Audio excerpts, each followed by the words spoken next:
ধুনু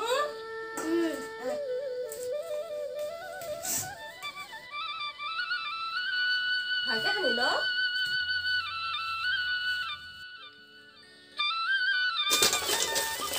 পিঙ্কি অমিতা আনিছিলো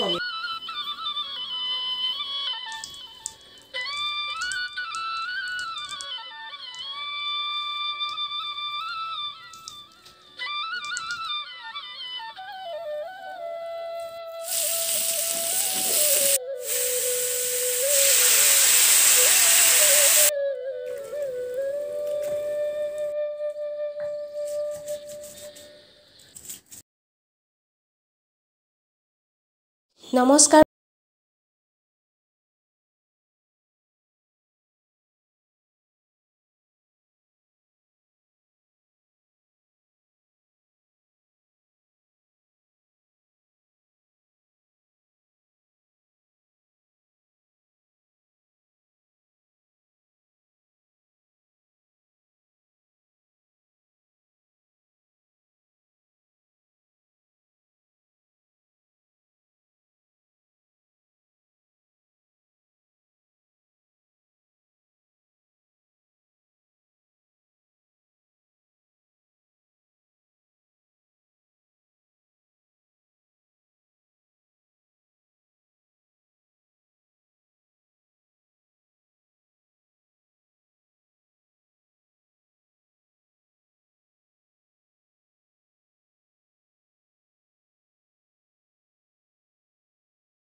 বেছি হাগা নুগে দে যা আপুনি এই সময় পালে এখন ঘৰৰ সাইডখন হেৰি কৰি দিব জলকীয়া পুলি ৰুব লাগিব এতিয়া আনিবলৈ যাওঁ মই টেঙেচি শাক আৰু বহুতেই গৰম পৰিছে। এই গৰম দিনত টেঙেচি শাকৰ জোলকণ সকলোৰে প্ৰিয়, মোৰো প্ৰিয়। সেইকাৰণে ভাবিলোঁ ঘৰৰ কাষতে টেঙেচি শাক ইমান ধুনীয়াকৈ ওলাই আছে, টেঙেচি শাক এমুঠি লৈ আহোঁ আজি দুপৰীয়া সাজৰ কাৰণে। আৰু এইফালে মানুহজন গৈছে ঘৰৰ কাষটো অকণমান চিকুণাই দিবলৈ, আৰু তাতে অকণমান কুৰি দিলে জলকীয়া পুলি অলপ পচাই থৈছিলোঁ, সেই জলকীয়া পুলিখিনি ৰুব লাগিব আবেলিকৈ। এতিয়া যিহেতু ৰ'দ বহুত বেছি পৰি আছে, সেইকাৰণে ৰুলে মৰি থাকিব, আবেলি ৰুব লাগিব। ঘৰত কৰা পাচলিয়ে হওক বা যিকোনো বস্তুৱেই হওক, নিজে ছিঙি আনি ৰন্ধাটোৰ আমেজেই সুকীয়া, নহয়নে বাৰু? আৰু বজাৰৰ পৰা অনা বস্তু আজি থাকিলে কাইলৈ বেয়াই হৈ যায়, সেইকাৰণে ঘৰতে যিকোনো এটা বস্তু কৰি ল'লে ভাল লাগে। আৰু এইফালে চাওকচোন টেঙেচি শাকবোৰ ইমান ধুনীয়াকৈ ওলাই আছে, আৰু এই টেঙেচি শাককে মই লৈ যাওঁ আজি দুপৰীয়া সাজৰ কাৰণে। আৰু ঘৰৰ কাষতে এয়া চাওক কিমান ধুনীয়াকৈ ওলাই আছে।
পিংকি অমিতা আনিছিলোঁ, অমিতাৰ ভাজি বনাবা।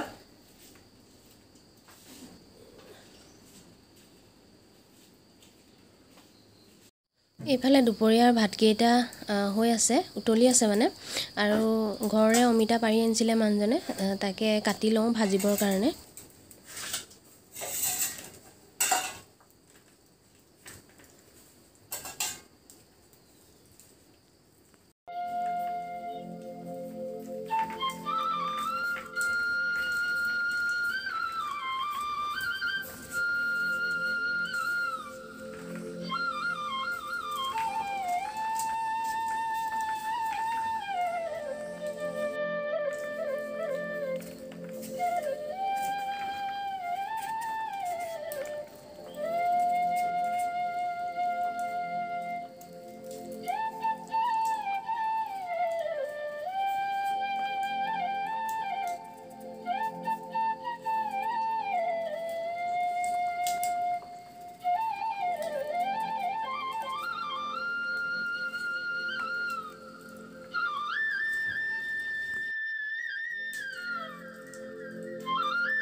এইফালে জুইকুৰা জ্বলাই লৈ পেলাই জুইকুৰা নুমাই গৈছিলে, আৰু জুইকুৰা জ্বলাই লৈ পেলাই মই কেৰাহীখন পাতি দিওঁ।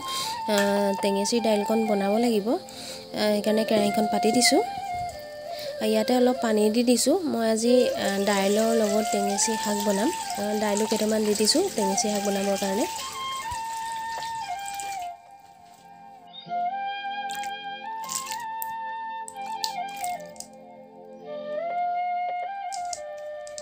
দাইলৰ লগত টেঙেচি শাক বনালে টেঙেচি শাকখিনি যিহেতু কুটি নিদিওঁ এনেদৰে দি দিম সেইকাৰণে মুঠা বান্ধি পেলাই এনেকৈ দাইলৰ ওপৰতে দি দিম আৰু সিজাৰ লগে লগে সেই টেঙেচি শাকখিনি তেনেদৰে উঠাই আনি পেলাই পিটিকি পেলাই ধুনীয়াকৈ দাইলৰ লগত মিলাই দিব পাৰিম আৰু এইফালে অমিতাখিনি মই কুটি আছোঁ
টেঙেচি শাক আৰু দাইলখিনি ধুনীয়াকৈ উতলি গ'ল এতিয়া মই ঢাকোনখন আঁতৰাই পেলাই টেঙেচি শাকখিনি এক্সট্ৰাকৈ উঠাই আনিম কাৰণ টেঙেচি শাকখিনি মোহাৰি পেলাই তাৰ হিতাখিনি পেলাই জোলখিনিহে দিব লাগিব সেইকাৰণে উঠাই আনি পেলাই ঠাণ্ডা হোৱাৰ পিছত অলপমান মোহাৰি দিব লাগিব এনেদৰে টেঙেচি শাকৰ জোলখন খাবলৈ খুব ভাল লাগে ইয়াতে মই অলপ আৰু পানী দিব লাগিব কাৰণ জোলখন তেতিয়া অলপমান পাতলা হ'ব আৰু টেঙেচি শাকৰ জোলখন অকণমান পাতলা হ'লে বেছি ভাল লাগে ইয়াতে পানী দি পেলাই মই নিমখ হালধি জোখমতে দি পেলাই অকণমান উতলাই ল'ম তাৰ পৰা নমাই দিম কাৰণ টেঙেচি শাকখিনি যিহেতু ঠাণ্ডা হোৱা নাই সেইখিনি ঠাণ্ডা হ'লেহে পিটিকিব পাৰিম এতিয়া ভাবিলোঁ টেঙেচি শাকখিনি ঠাণ্ডা হোৱা মানে মই অমিতা ভাজিখনকে বনাই লওঁ সেইকাৰণে কেৰাহীখন জুইতে দি গৰম হ'বলৈ দিছোঁ আৰু কেৰাহীখন গৰম হ'লত মই দি দিছোঁ মিঠাতেল আৰু ইয়াতে দুখিলা তেজপাত দি দিছোঁ পিঁয়াজ এটা কাটি লৈছিলোঁ মিহি মিহিকৈ সেইটোও দি লৈছোঁ লগতে আৰু ইয়াতে আদা নহৰু পেষ্ট অকণমানো দি ল'ম খুন্দনাত খুন্দি লৈছিলোঁ আদা নহৰু পেষ্টটো দি দিলে খাই ভাল লাগে অমিতা ভাজিখন আৰু এনেকুৱা টেঙা আঞ্জাৰ লগত এনেকুৱা জ্বলাৰ ভাজি অকণমান হ'লে বেছি ভাল লাগে ভাত সাজ খাবৰ কাৰণে ইয়াতে হালধি নিমখ জোখমতে দি দিম আৰু অমিতা ভাজিটো সকলোৱে বনাব জানেই তথাপিতো মইনো কেনেদৰে বনাইছোঁ তাকেহে আপোনালোকৰ আগত দেখাবলৈ চেষ্টা কৰিছোঁ ইয়াত অকণমান জলকীয়াৰ তেল আৰু জলকীয়া অকণমান দি দিছোঁ যিখিনি মই আচাৰ বনাই লৈছিলোঁ জলকীয়া আৰু এতিয়া মই এইখিনি ভাজি হোৱাৰ পিছত আলু এটা কাটি লৈছিলোঁ সেই আলুটো দি দিছোঁ আৰু তাৰপিছত দি দিম অমিতাখিনি ইয়াত কোনো ধৰণৰ মছলা মই ব্যৱহাৰ নকৰোঁ যিহেতু গৰম বহুত বেছি সেইকাৰণে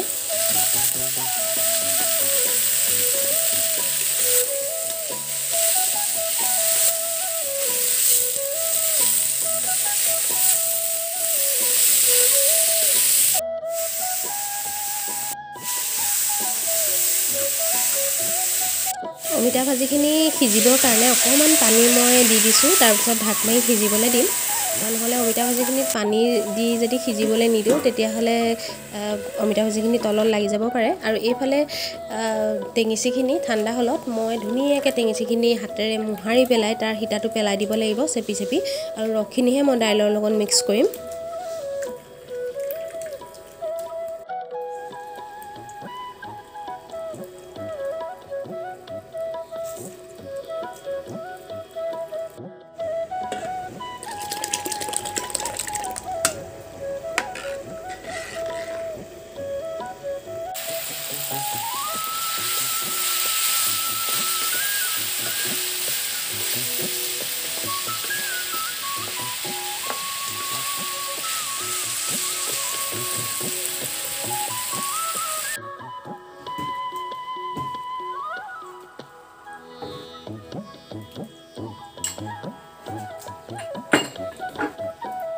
অমিতা ভাজিখিনি সিজিবলৈ দিলোঁ সিজাৰ পাছত এতিয়া মই আহিছোঁ বাহিৰলৈ মানধনিয়া পাত নিবৰ কাৰণে বুট অলপ তিয়াই থৈছিলোঁ চাটনি খাবৰ কাৰণে আৰু বুটৰ চাটনি খাই মই খুব ভাল পাওঁ সেইকাৰণে ভাবিলোঁ বুটৰ চাটনি অকণ বনাওঁ আৰু ঘৰতে যিহেতু মানধনিয়া আছে এয়া মানধনিয়া অলপ ছিঙি লৈছোঁ বুটৰ চাটনিকণ বনাবৰ কাৰণে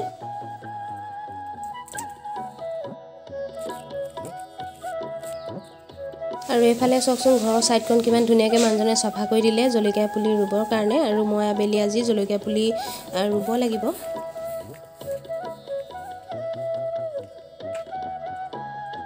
আপোনালোকে বাৰু কচু পুৰি খাইছেনে? গুটি কচু এতিয়া যিহেতু গুটি কচুৰ ছিজন, আপোনালোকে যদি নাই খোৱা পুৰি খাবচোন। মই আজি কচু পুৰিম বুলি ভাবিলোঁ।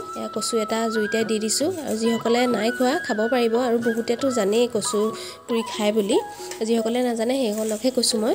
কচুটো পুৰি পেলাই খাবচোন, দাইলত দিয়াতকৈ কচুটো পুৰি পেলাই বেছি ভাল লাগে খায়। আৰু এইফালে মোৰ অমিতা ভাজিখন সম্পূৰ্ণ ৰেডি হ'লগৈ। আৰু এতিয়া নমাই থৈ পেলাই দাইলৰ কেৰাহীখন একেখন কেৰাহীতে মই তেল অকণমান দি দিছোঁ। দাইলখিনি যিহেতু তেল মাৰি লোৱা নাছিলোঁ, সেইকাৰণে দাইলখিনি তেল মাৰি লওঁ। আৰু ইয়াতে পাঁচফোৰণ দি দিছোঁ। টেঙা আঞ্জা সদায় মেথি গুটি বা পাঁচফোৰণে তেল মাৰিলেহে বেছি ভাল লাগে। সেয়া মই দাইলখন তেল মাৰি লৈছোঁ। আৰু এতিয়া বুটৰ চাটনিকণ বনাই লওঁ।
এইফালে মোৰ কচুটো হৈ গ'ল পুৰাৰ পাছত এতিয়া উলিয়াই আনিছোঁ জুইৰ পৰা। অলপ ঠাণ্ডা হোৱাৰ পিছত পিটিকা কৰি ল'ব লাগিব। আৰু